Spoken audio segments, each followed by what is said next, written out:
বলছিলাম কি, শিব স্যারের তো 3টে চোখ, আমাদের 3টে চোখ নেই কেন? আচ্ছা এদিকে বলছি, শোন, শিবেরও 3টে চোখ আছে, আমাদেরও 3টে চোখ আছে, কিন্তু সেটা তুই দেখতে পাচ্ছিস না, কারণ তোর কপালের মধ্যে লুকিয়ে আছে। তুই এক কাজ কর, এই চিনিটা নে, বারবার কপালে ঘষ, দেখবি আস্তে আস্তে চোখটা বেরিয়ে আসছে।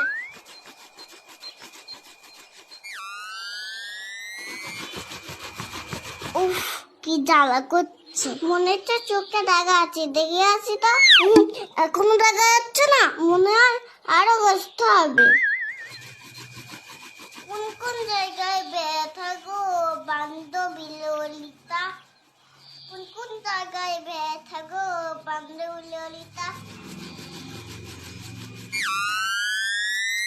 বাবান, এই বাবান, এ কি আঁকাবাদ দিয়ে কি করছিস এসব? ও মা, দেখো তো আমার কপালের চোখটা দেখা যাচ্ছে কিনা। কি অবস্থা করেছিস কপালটার? কেন এইসব বাদ জমা করেছিস বল? ওই তো রজতদা তো বললো চিরুনি দিয়ে কপালে ঘষলে শিবের মধ্যে একটা চোখ বেরোবে। না মামি, আমি কিন্তু কিচ্ছু বলিনি, তুমি বিশ্বাস করো।